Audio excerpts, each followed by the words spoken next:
You've spent days building flawless customer analysis. The math is perfect, models tight. But when you finally present it, you're met with absolute silence. There are actually two conversations happening in that room.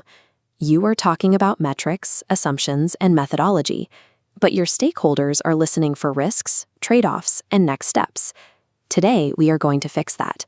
We are going to take your dense, technical data dump and turn it into a streamlined, actionable story built specifically for decision makers. So open up your current draft presentation or that raw dashboard you're working on. The math is already done. Now it is time to begin the translation.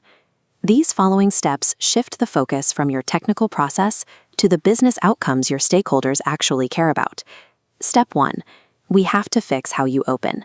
The single biggest mistake in technical presentations is leading with context slides, outlining your data sources, time frame, and statistical methodology. Take all of those methodology slides and physically move them to an appendix section at the very end of your deck. You aren't deleting your hard work, you're just getting it out of the way. In their place, you are going to lead your entire presentation with a single, clearly stated business question. Instead of starting with a weak opening like, here is the churn that you had for the previous quarter, you start by asking, why are customers leaving and what can we do about it? Leading with the core question acts as a cognitive filter. It strips away the perplexity before your audience even has a chance to get confused. Look at this slide interface. We have 3 distinct complex data charts fighting for visual dominance. To clean this up, we apply the first 3 letters of the REDUC checklist. Remove noise, explain the goal, and decide what matters.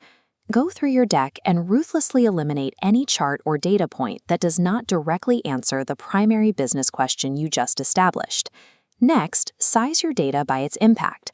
This is the rule of proportional visual importance.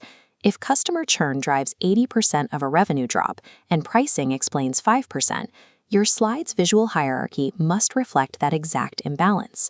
Your job as an analyst is to prioritize the findings that matter, not to document every exploratory angle you took to get there. This brings us to the second half of the framework. Use visuals and compare. Look at this text layout. Telling a marketing team your model accuracy is 84% gives them a number without meaning. Do a quick jargon sweep of your entire deck and translate it into plain language. Out of 10 flagged customers, 8 actually leave. This isolated 11% revenue drop doesn't tell us if that number is good or bad. Abstract numbers fail in presentations because they lack context. But when you pair it with a comparison, showing the market grew by 3% in the same period, you immediately create a clear, meaningful insight. Translating these terms ensures your audience spends their energy on the decision itself rather than decoding your vocabulary. Step 4. Reorder your newly simplified slides into a standard 4-part story structure. Give the context, highlight the conflict, explain the insight, and state the decision. This 3D graphic shows how to structure your explanation as something you unfold sequentially. You have 3 distinct layers: business, logic, and technical.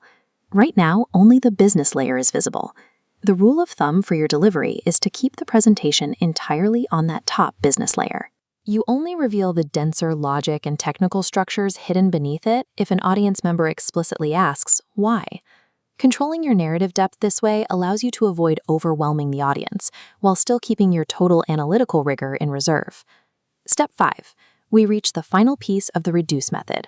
End with a recommendation. Look at this final slide interface. It doesn't leave the audience guessing what to do with the insights. You must write down exactly what action the data suggests. A single definitive directive like scale the program for mid-value customers and redesign the retention strategy for high-value clients. The final goal of your analysis is to point directly to the next operational action. Now, look at your completed draft. You have officially transitioned from a cluttered data dump to a clean, narrative-driven presentation. This structural transformation shifts how your audience reacts. Instead of finishing your presentation and hearing stakeholders ask what the numbers mean, they will start asking how to execute your strategy. A final tip for your live delivery: treat the presentation as a conversation. Actively look for silent confusion in the room. If you see it, pause and immediately re-anchor the discussion back to your core business question. Making data useful requires stepping out of the role of an analyst and stepping fully into the role of a translator. Save your deck. Go drive some decisions.